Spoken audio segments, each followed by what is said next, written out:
Hi folks, welcome back to Game Geeks. Today we are doing a pair of Cthulhu products, only one of which, however, is produced by Chaosium. Allow me to explain. We are reviewing Cthulhu by Gaslight, another Victorian setting game, and Stealing Cthulhu.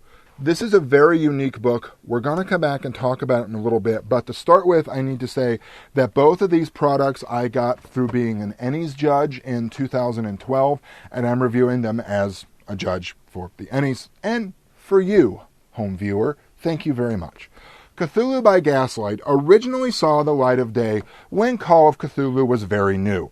It was one of the first alternate timeline supplements for the Cthulhu game. The main line being, of course, the jazz era 1920s, where Lovecraft wrote and set most of his stories.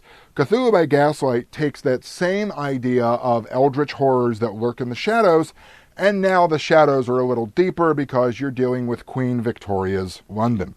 Because Victorian London has a lot of life in it for role-playing. I point you to Sherlock Holmes, Jack the Ripper. If you really wanted to, the League of Extraordinary Gentlemen is sort of set in that area. Or that timeline, rather. So there's a lot you could do here just by adding the mythos and some blood and shaking well. So this gives you a sort of bird's eye and then ground level view of Victorian England. It gives you ideas about what the culture was like, the different settings of London, different parts of England.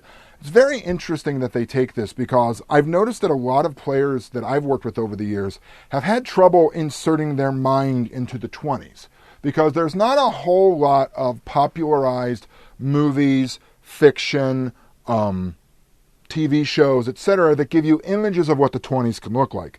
Victorian England, though, pretty much everyone has at least something of a grasp on because you think gas lamp lights, you see police officers with funny hats walking around with lanterns. You see a lot of cobblestones, carriages, horses, fog, the genteel upper class, the lower class. You've got so much of Dickens you can play with there that there's a lot that people can wrap their brains around. So you get a picture of the society, what it was like, some of the clubs that the different people could be a part of or that were particularly important to society at that time. And then it sort of turns the one great unlidded eye of Nyarlathotep on what mythos you could put in Great Britain at the time. Obviously, there are some that leap out at the page at you and say, oh, well, there was a lot of like archaeological and Egyptian mysticism going on at the time. You could bring in almost anything that could do with that. Nyarlathotep comes up as a Thoth, possibly as one of the gods. Yig could easily be Sobek or Amut, one of the devourer or reptilian-looking deities. Then it's the Severn Valley, which is where a lot of sort of some of the uniquely British Lovecraft was written. Gives you a couple of adventures, and it sort of wraps itself up with this very nice little map of Victorian-era London and what it can look like. Now, I personally am in love with this cover because that is one really, really pretty me-go on that. I never really got the whole luminescent head thing right until I'm like, oh, so that's what they mean. And it's really creepy, especially when you realize it's carrying away a brain box. So, there have been several supplements that have been published for the Victorian era. There's Dark Designs, there's Sacraments of Evil, both of which are direct Chaosium supplements. There's also a pagan publishing book on the Golden Dawn that has how to tie in some of that popular mysticism with some decent mechanics for non-mythos magic and sort of deal with how this very large populist organization dealt with the mythos specifically, along with some damn fine adventures in that book. Now, switching gears. This is Stealing Cthulhu. This is not a role-playing game per se, although there is a very, very slim game at the back called Cthulhu Dark, which you could use as a game if you really want to. Although I present to you that Cthulhu Dark takes up no more than 7 pages in this relatively small book, so feel free to ignore it and use the basic ideas in here for any of the Cthulhu games you like, be it Trail of Cthulhu, Call of Cthulhu, Realms of Cthulhu, whatever. That's the most I've ever said Cthulhu in one sentence. At least I'm not saying Hestur over and over again. Not that I would ever do that. Hestur, Hestur, Hestur. Anyway, so what this does, and it does it brilliantly, I might add, is it deconstructs most of Lovecraft's original stories, not adventures that came afterwards. One of the things I'm noticing more and more is a lot of what I have in my brain as almost Lovecraftian canon actually came from many of the extremely fine products from Chaosium and Pagan Publishing, just for an example.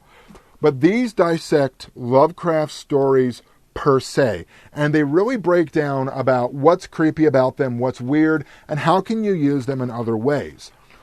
You really have to read this to fully appreciate the depth that these authors have in terms of their knowledge of the mythos, their knowledge of Lovecraft's writings, and just how bloody creative they are as they take all these things apart. For example, one of my favorite Lovecraft monsters that I never know what to do with and I'm never sure how to put into an adventure are the colors out of space. I love that. I love this idea of something falling from the sky, draining the life from an area, mutating everything, and then leaving. So this takes a lot of those monsters, the Shoggoths, the colors out of space, the Migo, the deep ones, etc., and twisting them up with other things like, you know, the shadow over Innsmouth is deep ones tainting this small New England town and hilarity ensues. How can you do that differently? Well, you take ideas from these different stories and you throw them together into something that still works. And the basic idea is for you to use this in your game in some way. Use this basic framework, take apart the stories, put them back in as you want to, and then run like heck with it. This is a brilliantly written book. If you are looking to make your own mythos adventures, either for your own personal use for your group or perhaps even for publishing, then this is almost a seminal work in the way that it can completely break down mythos stories, mythos ideas, settings, locations, events, and recombine them in all sorts of ways. In synthetic chemistry, we call this combinatorial chemistry, where you just mix a bunch of things together in these little tiny wells to see which ones have whatever activity you're looking for. That's your organic chemistry lecture for the day. Then that's exactly what this does for Cthulhu or even mythos in general adventures. For Game Geeks, I'm Kurt Wiegel. May you always roll critical successes. We're trying new wrap-up lines. I don't like that one that much. Good day and good gaming.